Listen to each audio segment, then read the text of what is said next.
ये है academy of social studies और मैं हूँ पीसी यादव। मित्रों, आज हम एक नई सीरीज भारतीय इतिहास की लेकर आए हैं। इस सीरीज में आपको हम इतिहास के तीनों खंड, प्राचीन भारत का इतिहास, मध्यकालीन भारत का इतिहास और आधुनिक भारत का इतिहास से जुड़े जो प्रश्न परीक्षाओं में पूछे जाते हैं, उन सभी प्रश्नों पर हम फोकस करेंगे। आज की शुरुआत प्राचीन भारत के इतिहास से हो रही है। ये वीडियो जो आपके साथ हम साझा कर रहे हैं, ये वीडियो महेश कुमार बरड़वाल की पुस्तक, जो उनकी इतिहास की एक संक्षिप्त इतिहास है या एनसीईआरटी सार है, उसी पर आधारित है। आप महेश कुमार बरड़वाल से परिचित हैं। उनके द्वारा जो लिखी गई पुस्तकें हैं, परीक्षाओं के लिए बहुत ही महत्वपूर्ण साबित होती हैं। इसमें जो दिए गए तथ्य हैं, वो कहीं ना कहीं आपकी परीक्षाओं के लिए उपयोगी साबित होते हैं। तो इन तथ्यों का संकलन इस पुस्तक में जो बरड़वाल जी ने किया है, उन तथ्यों का अक्षरशः आपके साथ हम साझा करेंगे। तो आज हम शुरुआत कर रहे हैं प्राचीन भारत के इतिहास के जो स्रोत हैं, उस बिंदु से शुरुआत कर रहे हैं। तो अगर हम इतिहास की बात करें तो किसी व्यक्ति, समाज अथवा देश से संबंधित महत्वपूर्ण, विशिष्ट व सार्वजनिक क्षेत्र की घटनाओं, तथ्यों आदि का कालक्रमिक विवरण इतिहास कहलाता है। इतिहास किसे कहते हैं? इतिहास का तात्पर्य किसी व्यक्ति, समाज अथवा देश से संबंधित महत्वपूर्ण, विशिष्ट व सार्वजनिक क्षेत्र की घटनाओं, तथ्यों आदि का जो कालक्रमिक विवरण होता है, वो इतिहास कहलाता है। इतिहास किसी समाज विशेष की सामाजिक, सांस्कृतिक, राजनैतिक एवं आर्थिक स्थिति तथा इन स्थितियों में समय के साथ साथ होने वाले परिवर्तनों को भी प्रस्तुत करता है। अगर हम इतिहास के स्रोतों की बात करें तो सबसे पहले हमें इस जगह जाना पड़ेगा। ये जगह ये है, इसमें प्राचीन इतिहास के जो स्रोत हैं, उनको ग्राफ के माध्यम से बहुत ही बेहतरीन ढंग से बताया गया है। जो बरड़वाल जी की पुस्तक है, उसमें इस ढंग से बताया गया है कि आपको याद करने में बहुत ही सुविधा होगी। इसमें देखें आप प्राचीन इतिहास के स्रोत में, तो इसमें 3 भागों में बांटा गया है: साहित्यिक साक्ष्य, विदेशी यात्रा विवरण और पुरातात्विक साक्ष्य। अगर साहित्यिक साक्ष्य की बात करें तो साहित्यिक साक्ष्य में 2 प्रकार के साहित्य आते हैं। एक है धार्मिक साहित्य और दूसरा है लौकिक साहित्य। धार्मिक साहित्य और लौकिक साहित्य। धार्मिक साहित्य में अगर हम देखें तो धार्मिक साहित्य को भी 2 भागों में बांटा गया है: ब्राह्मण साहित्य और ब्राह्मणेतर साहित्य। ब्राह्मण साहित्य में अगर हम देखें तो ब्राह्मण साहित्य में वेद, उपनिषद, आरण्यक, पुराण, स्मृति, रामायण और महाभारत जैसे ग्रंथ आते हैं। वहीं ब्राह्मणेतर साहित्य की अगर हम चर्चा करें तो इसमें बौद्ध ग्रंथ व जैन ग्रंथ की बात की जाती है। तो आपने ये देखा कि साहित्यिक साक्ष्यों के अंतर्गत जो धार्मिक साहित्य थे, उनको 2 भागों में बांटा गया: ब्राह्मण साहित्य और ब्राह्मणेतर साहित्य। और ब्राह्मण साहित्य में वेद, उपनिषद, आरण्यक, पुराण, स्मृति, रामायण और महाभारत जैसे ग्रंथ थे। तो ब्राह्मणेतर साहित्य में बौद्ध ग्रंथ और जैन ग्रंथों की चर्चा की गई है। अगर हम धार्मिक साहित्य के इतर लौकिक साहित्य की बात करें तो लौकिक साहित्य में भी 3 प्रकार के ग्रंथ हैं: ऐतिहासिक ग्रंथ, जीवनी ग्रंथ और गल्प साहित्य ग्रंथ। लौकिक साहित्य के अंतर्गत 3 प्रकार के ग्रंथ हैं: ऐतिहासिक ग्रंथ, जीवनी ग्रंथ और गल्प साहित्य ग्रंथ। अगर हम अब आगे देखें तो आता है विदेशी यात्रा विवरण। हम यहाँ विदेशी यात्रा विवरण की चर्चा बाद में करते हैं, पहले चर्चा करते हैं पुरातात्विक साक्ष्यों की। पुरातात्विक साक्ष्यों के अंतर्गत अभिलेख, मुद्राएं, स्मारक भवन, मूर्तियां व चित्रकला आदि साक्ष्य पुरातात्विक साक्ष्यों के अंतर्गत आते हैं। अगर हम विदेशी यात्रा विवरण की बात करें तो विदेशी यात्री जो भारत में आए, भ्रमण किए, उन्होंने अपनी यात्रा विवरण, अपने यात्रा वृत्तांत जिन तथ्यों पर आधारित प्रदर्शित किए, उन्होंने जो अपने यात्रा विवरण या यात्रा वृत्तांत प्रस्तुत किए उन्हीं को हम साक्ष्य के रूप में मानते हैं।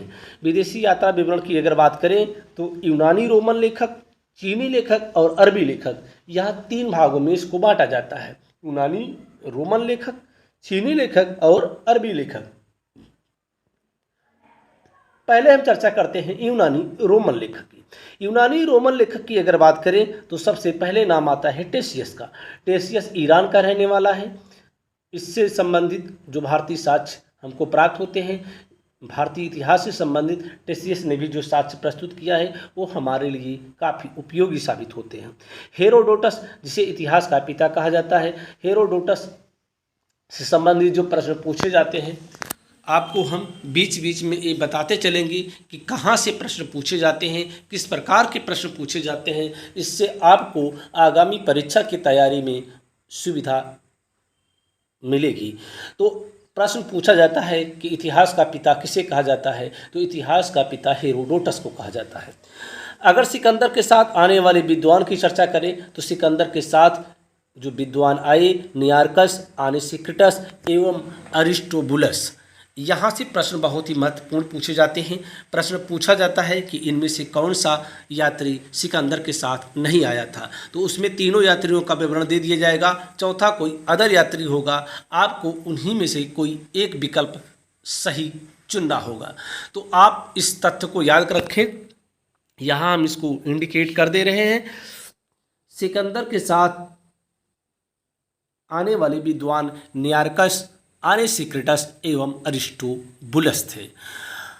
आगे हम चर्चा करते हैं मेगास्थनीज की, डायमेकस और डायोनिसियस की। ये तीनों की चर्चा एक साथ इसलिए हम कर रहे हैं क्योंकि तीनों यात्री मौर्य काल से संबंधित हैं। जब हमारी भारतीय इतिहास में मौर्य काल चल रहा था उस समय मेगास्थनीज, डायमेकस और डायोनिसियस आते हैं। मेगास्थनीज इंडिका का लेखक है, वह चंद्रगुप्त मौर्य के दरबार में आता है। तो यहाँ से जो प्रश्न पूछा जाता है कि इंडिका का लेखक कौन है, तो इंडिका का लेखक मेगास्थनीज है। मेगास्थनीज किसके दरबार में आया, तो चंद्रगुप्त मौर्य के दरबार में आया। डायमेकस, डायमेकस किसके दरबार में आया, बिंदुसार के दरबार में आया। और डायोनिसियस अशोक के दरबार में आया। इस प्रकार अगर हम देखें, चंद्रगुप्त मौर्य का जो पुत्र है बिंदुसार है और बिंदुसार का जो पुत्र है अशोक है। तो मेगास्थनीज चंद्रगुप्त मौर्य के दरबार में आता है और डायमेकस बिंदुसार के दरबार में आता है और डायोनिसियस अशोक के दरबार में आता है। आगे हम चलते हैं टॉलमी। टॉलमी ज्योग्राफी का लेखक है, ये बहुत ही महत्वपूर्ण साक्ष्य प्रस्तुत करता है। प्लिनी नेचुरल हिस्टोरिका का लेखक है। इस प्रकार अगर हम देखें यूनानी रोमन लेखकों का जो इतिहास है, ये जो महत्वपूर्ण यात्री हैं इन्होंने अपनी यात्रा वृत्तांत के जरिए, अपनी पुस्तकों के जरिए विवरण दिया है। अब हम चर्चा करते हैं चीनी लेखकों की। चीनी लेखक जो भी हैं ये बहुत ही महत्वपूर्ण साक्ष्य प्रस्तुत करते हैं। ये उस समय प्राचीन भारत के इतिहास में ये अपनी भूमिका बहुत ही महत्वपूर्ण साबित करते हैं। फाहियान, सुंगयान, हेनसांग, इसिंग, ये 4 यात्री बहुत ही महत्वपूर्ण हैं। ये चारों यात्रियों का क्रम भी पूछा जाता है कि किस क्रम में ये लेखक आए, तो फाहियान, सुंगयान, हेनसांग और इसिंग, इन चारों यात्रियों का विवरण हम आगे चल के देंगे। अब हम चर्चा करते हैं अरबी लेखक की। अरबी लेखकों में कौन कौन है? अरबी लेखकों में सुलेमान, अल-मसूदी, अल-बरूनी और इब्न बतूता। अरबी लेखकों में कौन कौन है? सुलेमान, अल-मसूदी, अल-बरूनी और इब्न बतूता। अगर हम अल-बरूनी की बात करें तो तहकीक हिंद पुस्तक का लेखक अल-बरूनी है, और इब्न बतूता की बात करें तो मोहम्मद बिन तुगलक के काल में, सल्तनत काल के समय में इब्न बतूता भारत आता है। तो इस प्रकार अगर हम देखें प्राचीन इतिहास के स्रोतों में ये जो ग्राफ दिया गया है इस पुस्तक में आपके लिए बहुत ही उपयोगी साबित होंगे। आप चाहें तो इसका स्क्रीनशॉट भी ले सकते हैं।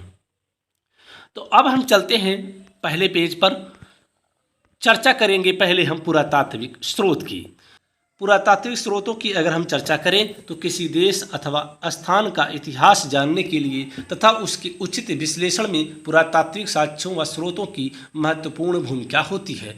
पुरातात्विक साक्ष्यों के अंतर्गत अभिलेख, सिक्के, स्मारक, भवन, मूर्तियाँ, बर्तन आदि शामिल किए जाते हैं। अधिकांश पुरातात्विक साक्ष्य प्राचीन टीलों की खुदाई से प्राप्त किए जाते हैं। मित्रों, जब हमें कोई साहित्यिक साक्ष्य नहीं प्राप्त होता है तो वहाँ हम पुरातात्विक साक्ष्यों के माध्यम से संबंधित संस्कृति का अध्ययन करते हैं, संबंधित साक्ष्यों का अध्ययन करते हैं। पुरातात्विक साक्ष्य हमें उस समय की तत्कालीन परिस्थितियाँ कैसी थी, किस प्रकार के व्यापार होते थे, किस प्रकार का सामाजिक रहन सहन था आदि सभी बिंदुओं का पर हमें विस्तृत जानकारी प्रदान करते हैं। तो अगर हम टीला की बात करें तो टीला धरती की सतह के उस उभरे हुए भाग को कहते हैं जिसके नीचे पुरानी बस्तियों के अवशेष विद्यमान होते हैं। ये कई प्रकार के हो सकते हैं, जैसे एकल सांस्कृतिक, मुख्य सांस्कृतिक और बहुसांस्कृतिक। प्राचीन टीलों अथवा स्मारकों का उत्खनन कर वहां से प्राप्त वस्तुओं व कलाकृतियों के आधार पर क्रमिक ऐतिहासिक विश्लेषण करना पुरातत्व विज्ञान कहलाता है। तो पुरातत्व विज्ञान किसे कहा जाता है? पुरातत्व विज्ञान प्राचीन टीलों अथवा स्मारकों का उत्खनन कर वहां से प्राप्त वस्तुओं व कलाकृतियों के आधार पर क्रमिक विश्लेषण, जो क्रमिक ऐतिहासिक विश्लेषण करना होता है वो पुरातत्व विज्ञान यानी आर्कियोलॉजी कहलाता है। यहाँ आपको हम स्मरण करा दें, जो पुरातत्व विज्ञान का अध्ययन करते हैं, जो वैज्ञानिक होते हैं, उनको आर्कियोलॉजिस्ट कहा जाता है, वो पुरातत्व वैज्ञानिक कहलाते हैं। पश्चिमोत्तर भारत में हुए उत्खननों से ऐसे नगरों का पता चलता है जिनकी स्थापना लगभग 2500 ईसा पूर्व हुई थी। उत्खननों में हमें गंगा घाटी में विकसित भौतिक संस्कृति के विषय में भी जानकारी मिली है। उस समय के लोग किस प्रकार की बस्तियों में रहते थे, उनकी सामाजिक संरचना कैसी थी, वे किस प्रकार के मृदभांड उपयोग करते थे। मृदभांड का आशय यहाँ जो कच्चे बर्तन होते थे उनसे है। किस प्रकार के घरों में रहते थे, भोजन में किन अनाजों का उपभोग करते थे और किस प्रकार के औजारों तथा हथियारों का प्रयोग करते थे। दक्षिण भारत के कुछ लोग मृत व्यक्ति के शव के साथ औजार, हथियार, मिट्टी के बर्तन आदि वस्तुएं कब्र में दफनाते थे। आप इस बात से परिचित हैं, इस तथ्यों से परिचित हैं कि प्राचीन काल में जब कोई व्यक्ति एक्सपायर कर जाता था, यानी मृत्यु उसको हो जाती थी, उसकी मृत्यु हो जाती थी, तो उसके शव के साथ पारंपरिक रूप से कुछ हथियार या वस्तुएं या कपड़े आदि उस कब्र में भी दफना दिए जाते थे। उनकी एक धारणा होती थी, उनकी ये सोच होती थी कि जो व्यक्ति आज इस दुनिया में नहीं है, इसको जिस काल में ये जाएगा या जिस जगह ये रहेगा, उसको इन चीज़ों की ज़रूरत पड़ेगी। दैनिक जो चीज़ें हैं उनको ज़रूरत पड़ेगी, इसलिए उसके साथ कुछ सामानों को, वस्तुओं को, कपड़े आदि को दफना दिया जाता था ताकि उस व्यक्ति को कोई समस्या ना हो।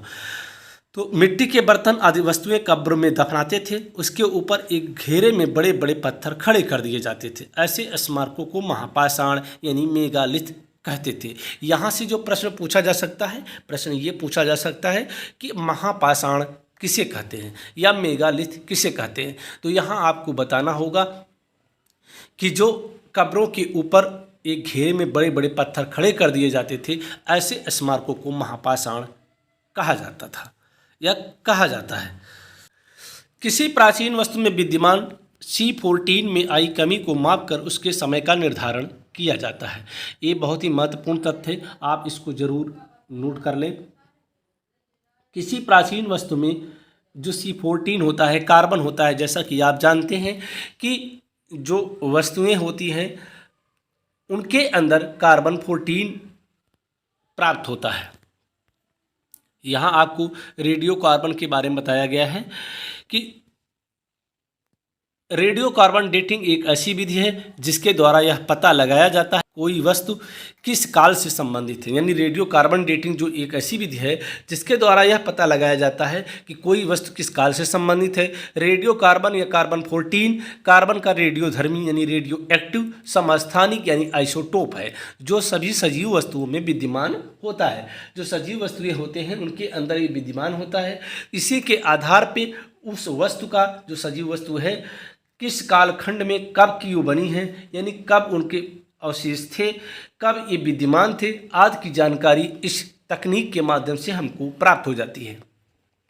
रेडियो कार्बन डेटिंग विधि से पता चला है कि राजस्थान और कश्मीर में कृषि का प्रचलन लगभग 7000 से 6000 ईसा पूर्व में भी था। ये रेडियो कार्बन डेटिंग विधि ही है जिससे हमें ये पता चला कि राजस्थान और कश्मीर में कृषि का प्रचलन लगभग 7000 से 6000 ईसा पूर्व में भी था। पौधों के अवशेषों का परीक्षण कर विशेषतः परागों के विश्लेषण द्वारा जलवायु और वनस्पति का इतिहास जाना जाता है। पशुओं की हड्डियों का परीक्षण कर उनकी आयु की पहचान की जाती है तथा उनके पालतू होने एवं अनेक प्रकार के कार्य में लाए जाने का पता चलता है।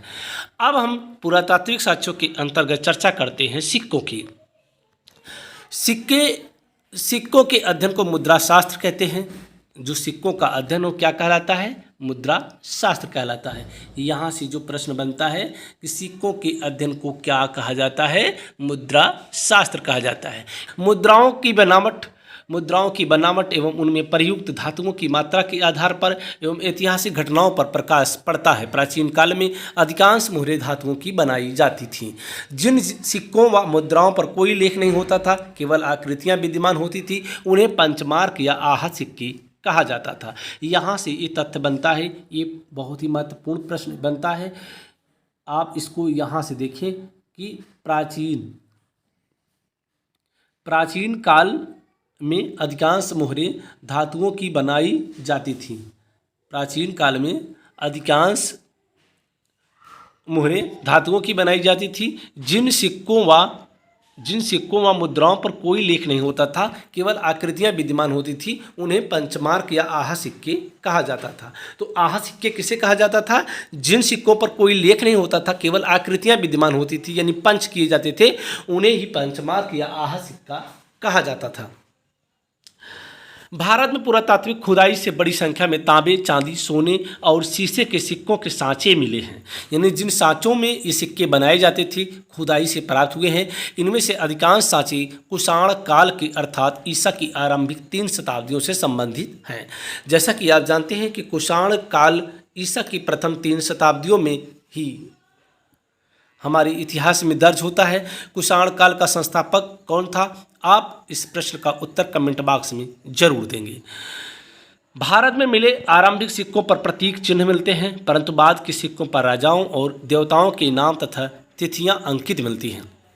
जो भारत में आरंभिक सिक्के मिलते हैं उसमें प्रतीक चिन्ह मिले हैं, लेकिन उसके बाद के सिक्कों पर राजाओं और देवताओं के नाम तथा तिथियां अंकित मिलती हैं। सिक्कों पर लेख व तिथियां उत्कीर्ण करने की परंपरा सर्वप्रथम यूनानी शासकों ने प्रारंभ की। यहाँ से प्रश्न बनता है कि सर्वप्रथम सिक्कों पर लेख व तिथियां उत्कीर्ण करने की परंपरा किसने शुरू की?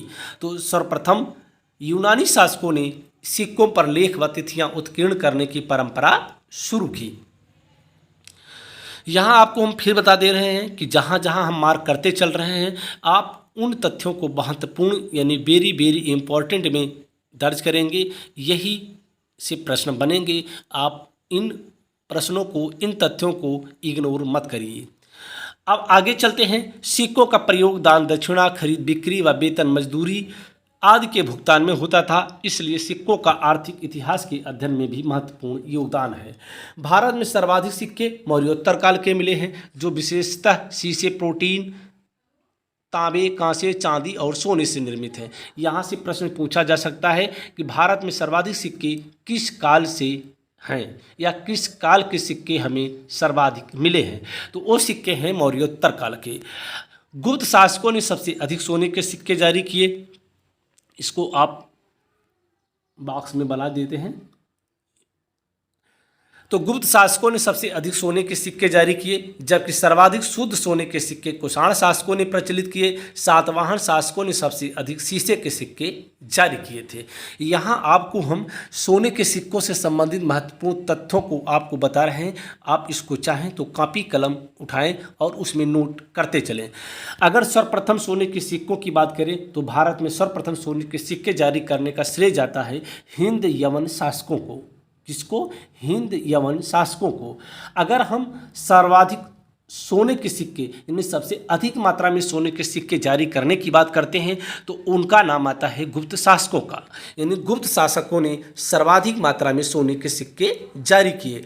अगर सर्वाधिक शुद्ध सोने के सिक्के की बात करें तो इसका श्रेय जाता है कुषाण शासकों को। तो इस प्रकार सोने के सिक्कों से संबंधित तीन तथ्य महत्वपूर्ण हैं। सर्वप्रथम सोने के सिक्के चलाने का श्रेय प्राप्त है हिंद यवन शासकों को। सर्वाधिक मात्रा में सोने के सिक्के प्रचलित कराने का श्रेय है तो गुप्त शासकों को, और सर्वाधिक शुद्ध सोने के सिक्के जारी करने का श्रेय कुषाण शासकों को जाता है। सातवाहन शासकों ने सबसे अधिक शीशे के सिक्के जारी किए थे। प्रश्न पूछा जाता है कि किस वंश के शासकों ने सर्वाधिक मात्रा में शीशे के सिक्के जारी किए थे? तो वो थे सातवाहन वंश। सातवाहन वंश का संस्थापक सिमुक था। अब आगे बढ़ते हैं हम अभिलेखों की। यहाँ आप एक देख चुके हैं कि पुरातात्विक साक्ष्यों में इसके पहले हमने किसकी चर्चा की? पुरातात्विक साक्ष्यों में इसके पहले हमने सिक्कों की चर्चा कर ली है। अब चर्चा करते हैं अभिलेखों की। अभिलेख है क्या? सर्वप्रथम ये जाने, अभिलेख सिक्कों से अत्यधिक महत्वपूर्ण है। इसके अध्ययन को पुरालेख शास्त्र यानी एपिग्राफी कहते हैं। जो अभिलेख है ये सिक्कों से अधिक महत्वपूर्ण है। इसके अध्ययन को क्या कहा जाता है? पुरालेख शास्त्र यानी एपिग्राफी कहते हैं। भारत के संदर्भ में सर्वाधिक प्राचीन अभिलेख मध्य एशिया के बोगज कोई से प्राप्त है। यहाँ से ये बहुत ही महत्वपूर्ण साक्ष्य है, इसको आप नोट करें। भारत के संदर्भ में सर्वाधिक प्राचीन अभिलेख कहाँ से प्राप्त होता है? तो वो मध्य एशिया से प्राप्त होता है। मध्य एशिया के बोगाज कोई से प्राप्त होता है। इस अभिलेख में इंद्र, वरुण, मित्र एवं नासत्य नामक वैदिक देवताओं के नाम मिलते हैं। यहाँ से जो प्रश्न पूछा जाता है उन प्रश्नों पर आप विशेष ध्यान दें। प्रश्न ये पूछा जाता है कि भारत के संदर्भ में सर्वाधिक प्राचीन अभिलेख कहाँ से प्राप्त होता है? मध्य एशिया से प्राप्त होता है। स्थान कौन सा है? बोगाज कोई। वहाँ से ये प्रश्न घुमा के ये पूछ लेता है कि इन अभिलेखों में यानी मध्य एशिया से प्राप्त बोगज कोई अभिलेखों में किन देवताओं का वर्णन नहीं है या किस देवता का वर्णन नहीं है। इसमें इंद्र, वरुण, मित्र एवं नासत्य की नाम दिए गए हैं। इन चारों नामों से में कोई एक नाम नहीं देगा और आपको ये प्रश्न पूछ लेगा कि इनमें से कौन सा देवता मध्य एशिया के बोगाज कोई से प्राप्त अभिलेख में नाम नहीं है। तो आपको इंद्र, वरुण, मित्र और नासत्य, इंद्र, वरुण, मित्र और नासत्य, इन चारों नामों को कंठस्थ कर लेना है। ये प्रश्न जरूर पूछे जाते हैं, तो आप ध्यान दें। अब आगे हम देखते हैं अभिलेख एवं पुराने दस्तावेजों की प्राचीन तिथि के अध्ययन को पुरालिपि शास्त्र यानी पैलियोग्राफी कहते हैं। अभिलेख मुहरों, प्रस्तर स्तंभों, स्तूपों, चट्टानों और ताम्रपत्रों पर मिलते हैं। अभिलेख कहाँ कहाँ मिलते हैं? अभिलेख मुहरों, प्रस्तर स्तंभों, स्तूपों, चट्टानों और ताम्र पत्रों पर मिलते हैं तथा इसके अतिरिक्त मंदिर की दीवारों, ईंटों व मूर्तियों पर भी मिलते हैं। आरंभिक अभिलेख प्राकृतिक भाषा में है तथा ये ईसा पूर्व 3री सदी के हैं। अभिलेखों में संस्कृत भाषा ईसा की 2री सदी से मिलने लगी है तथा 4वीं-5वीं सदी में इसका सर्वत्र व्यापक प्रयोग होने लगा है। यहाँ से तथ्य बनते हैं क्या है? आरंभिक अभिलेख किस भाषा से है? तो प्राकृतिक भाषा से है। अभिलेखों में संस्कृत भाषा किस सदी से मिलने लगती है? तो ईसा की 2री सदी से मिलने लगती है। 4वीं-5वीं सदी में इसका सर्वत्र यानी सर्वाधिक मात्रा में व्यापक रूप से प्रयोग होने लगता है। अब नीचे आते हैं, देखते हैं अभिलेखों में जो प्रयुक्त लिपियाँ हैं वो कौन कौन सी हैं। यहाँ से प्रश्न बहुत ही महत्वपूर्ण पूछे जाते हैं। ब्राह्मी लिपि अशोक के अधिकतर अभिलेख जो हैं अधिकतर शिलालेख जो हैं ब्राह्मी लिपि में है। यह लिपि बाएं से दाएं लिखी जाती है। तो प्रश्न पूछा जाता है कि इनमें से कौन सी लिपि बाएं से दाएं लिखी जाती है। तो वो लिपि है ब्राह्मी लिपि। ब्राह्मी लिपि। अशोक के अधिकतर अभिलेख किस लिपि में मिलते हैं? तो प्रश्न यहाँ से ये भी पूछा जाता है कि अशोक के अधिकतर अभिलेख किस लिपि में लिपिबद्ध हैं? तो उसका उत्तर है ब्राह्मी लिपि। नंबर 2 है खरोष्ठी लिपि। अशोक के कुछ शिलालेख खरोष्ठी लिपि में हैं जो दाएं से बाएं लिखी जाती हैं। तो अशोक के कुछ ऐसे भी अभिलेख हमको प्राप्त हुए हैं जो खरोष्ठी लिपि में हैं और ये दाएं से बाएं लिखी जाती है। यूनानी एवं आर्मेयिक लिपि। पाकिस्तान और अफगानिस्तान में अशोक के शिलालेखों में इन लिपियों का प्रयोग हुआ है। अशोक के वे अभिलेख जो पाकिस्तान और अफगानिस्तान की सीमा के अंदर प्राप्त हुए हैं वे आर्मेयिक व यूनानी लिपियों से लिपिबद्ध हैं। तो इस प्रकार प्रश्न पूछा जाता है कि अफगानिस्तान से प्राप्त अशोक की अभिलेख किस लिपि में लिपिबद्ध मिले हैं? तो इसका उत्तर है यूनानी व आर्मेयिक लिपि। आगे हम देखते हैं मौर्य सम्राट अशोक के अनेक अभिलेख देश के विभिन्न भागों से मिले हैं जिनसे उसके साम्राज्य की सीमा, धर्म और शासन नीति पर प्रकाश पड़ता है। तो अगर अभिलेखों की बात करें तो अभिलेखों में सबसे महत्वपूर्ण शासक अगर कोई है तो वह है सम्राट अशोक। सम्राट अशोक के जो अभिलेख हैं वो उसके साम्राज्य की सीमा के अंदर उसकी सीमा बताते हैं। जैसे जहाँ प्राप्त हुआ है ये माना जाता है कि वहाँ तक अशोक सम्राट जो सम्राट अशोक था उसकी सीमा यहाँ तक थी। धर्म और शासन नीति, जो शासन नीतियाँ थी उसको सम्राट अशोक की जो शासन नीतियाँ थी उनको वह अभिलेखों के माध्यम से ही प्रसारित करता था। उदयगिरि से प्राप्त हाथी गुम्फा अभिलेख से कलिंग, नरेश, खारवेल की उपलब्धियों के संदर्भ में जानकारी प्राप्त होती है। यहाँ से जो प्रश्न पूछा जाता है, प्रश्न ये पूछा जाता है कि हाथी गुम्फा अभिलेख का संबंध किससे है? तो हाथी गुम्फा अभिलेख का संबंध कलिंग, नरेश, खारवेल से है। उदयगिरि से प्राप्त यह अभिलेख है और इसमें चर्चा मिलती है कलिंग, नरेश, खारवेल की।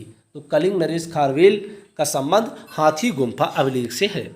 शक क्षत्रप रुद्रदामन के जूनागढ़ अभिलेख से शक शासक रुद्रदामन, अशोक व चंद्रगुप्त मौर्य के संदर्भ में जानकारी प्राप्त होती है। तो शक क्षत्रप रुद्रदामन का ये जूनागढ़ अभिलेख है। इसमें शक शासक रुद्रदामन, अशोक व चंद्रगुप्त मौर्य के संदर्भ में जानकारी प्राप्त होती है। अब हम यहाँ कुछ ऐसे अभिलेखों की चर्चा करेंगे जो परीक्षाओं में पूछे जाते हैं। इन अभिलेखों को आप याद रखेंगे और इनका संबंध किस शासक से है इसको जरूर स्मरण रखें, क्योंकि ये प्रश्न पूछे जाते हैं और ये पूछे भी जाएंगे। तो इसलिए इन तथ्यों को आप कैसे भी हो रट डालें। अगर अभिलेखों की बात करें तो हाथी गुम्फा अभिलेख कलिंग, नरेश, खारवेल से संबंध है। यहोल अभिलेख की बात करें तो ये पुलकेशन द्वितीय चालुक्य वंश का शासक था उससे संबंधित है। नासिक अभिलेख गौतमी बलश्री से संबंधित है। तो जूनागढ़ अभिलेख रुद्रदामन से संबंधित है। प्रयाग स्तंभ लेख जिसको प्रयाग प्रशस्ति भी कहा जाता है यह समुद्रगुप्त से संबंधित है। मंदसौर अभिलेख मालवा नरेश यशोवर्मन से संबंधित है। ग्वालियर अभिलेख प्रतिहार नरेश भोज से संबंधित है। यहाँ आपको हम बता दें प्रतिहार नरेश भोज अलग है और परमार नरेश भोज अलग है। देवपाड़ा अभिलेख बंगाल शासक विजयसेन से संबंधित है। भीतरी व जूनागढ़ अभिलेख स्कंदगुप्त से संबंधित है। स्कंदगुप्त बोले तो गुप्त वंश का शासक। तो भारत का सर्वप्रथम उल्लेख किस अभिलेख से मिलता है? प्रश्न ये बहुत ही महत्वपूर्ण है, आप इसको नोट कर लें कि भारत का सर्वप्रथम उल्लेख किस अभिलेख में मिलता है। यानी भारत शब्द का सर्वप्रथम उल्लेख अगर किसी अभिलेख में मिलता है तो वो है हाथी गुम्फा अभिलेख। और हाथी गुम्फा अभिलेख का संबंध किससे है? कलिंग, नरेश, खारवेल से संबंधित है।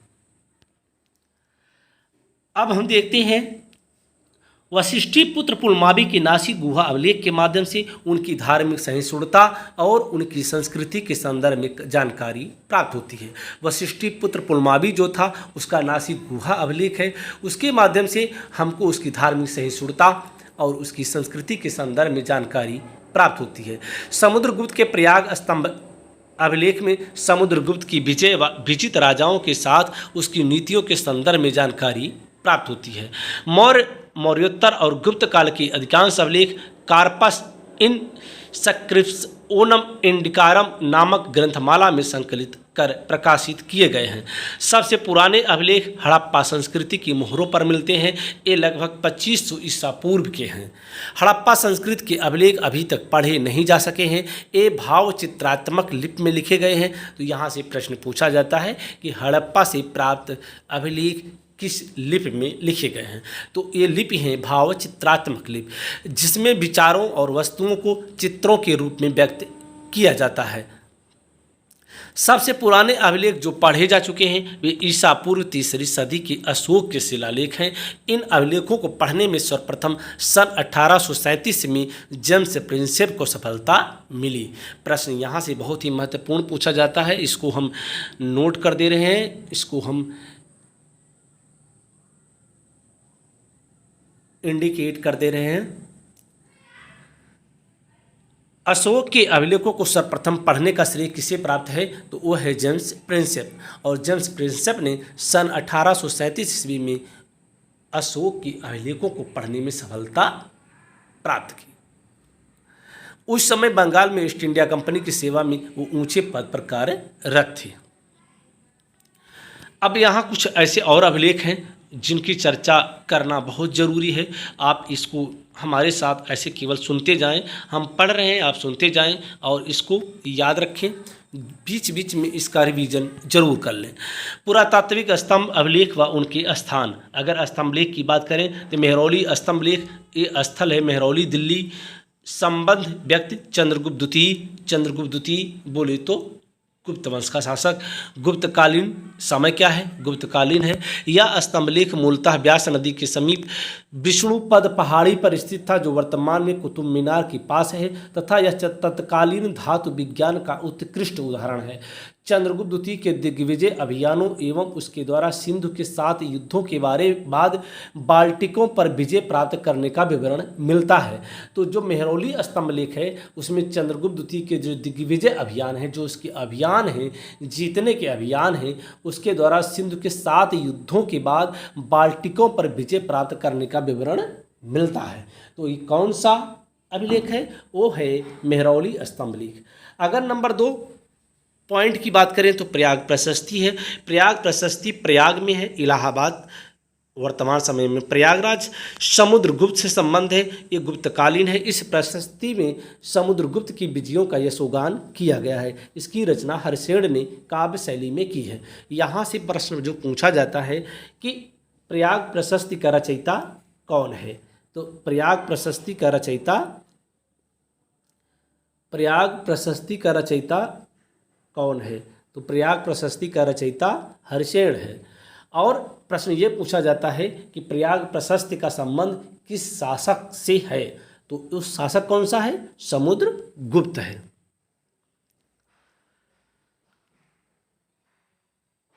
बौद्ध स्तंभ लेख भरहुत नामक स्थान से है। राजा वासुदेव से संबंध है। शुंग काल कौन सा है, शुंग काल।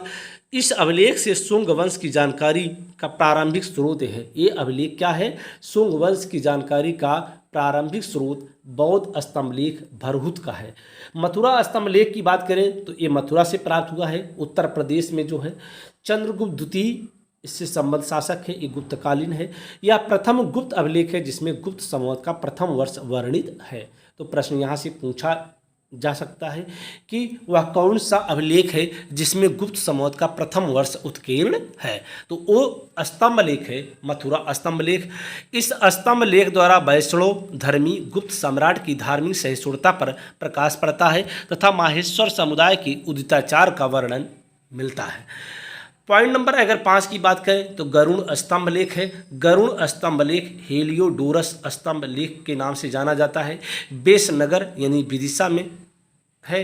भागभद्र शासक जो इससे संबंध थे, ये भी शुंग काल से संबंधित है। इसमें नैतिक शिक्षा के अंतर्गत आत्मसंयम, त्याग व सतर्कता जैसे नैतिक कार्य स्वर्ग का पक्ष प्रस्तुत किया गया है। अगर पॉइंट नंबर 6 की बात करें एरण स्तंभलेख की, ये बहुत ही महत्वपूर्ण है। एरण स्तंभलेख मध्य प्रदेश में स्थित है, समुद्रगुप्त से संबंधित है, ये गुप्तकालीन है। यह स्तंभलेख समुद्रगुप्त के व्यक्तिगत मामलों की जानकारी देता है। यह विदर्भी शैली में है। और कुछ स्तंभलेख हैं।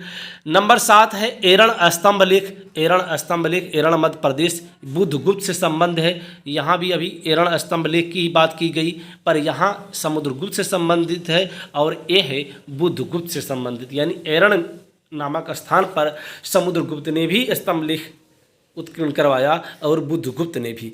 तो बुद्धगुप्त का जो एरण स्तंभलेख है ये भी गुप्तकालीन है। यह स्तंभलेख चतुर्भुजी भगवान विष्णु का सर्वप्रथम अभिलेखी प्रमाण तथा भगवान विष्णु की महिमा में महाराजा मातृ विष्णु एवं धन्य विष्णु द्वारा ध्वज स्तंभ के निर्माण का वर्णन प्रस्तुत करता है। इसमें सप्ताह के दिनों के नामों का प्रारंभिक प्रयोग किया गया है। अगर पॉइंट नंबर 8 की बात करें तो भीतरी स्तंभलेख। भीतरी स्तंभलेख गाजीपुर जो उत्तर प्रदेश का एक जनपद है वहाँ से संबंधित है। स्कंदगुप्त शासक इससे संबंधित है, गुप्तकालीन समय है। इस स्तंभलेख में हूणों के आक्रमण का वर्णन एवं स्कंदगुप्त द्वारा विष्णु मूर्ति की स्थापना का उल्लेख है। यहाँ मैं इसको फिर पॉइंट कर रहा हूँ, इसको आप समझ ही रहे हैं कि मैं जिन जिन बिंदुओं को पॉइंट करता चलूँगा उस बहुत ही महत्वपूर्ण हैं। तो स्कंदगुप्त का संबंध भीतरी स्तंभलेख से है।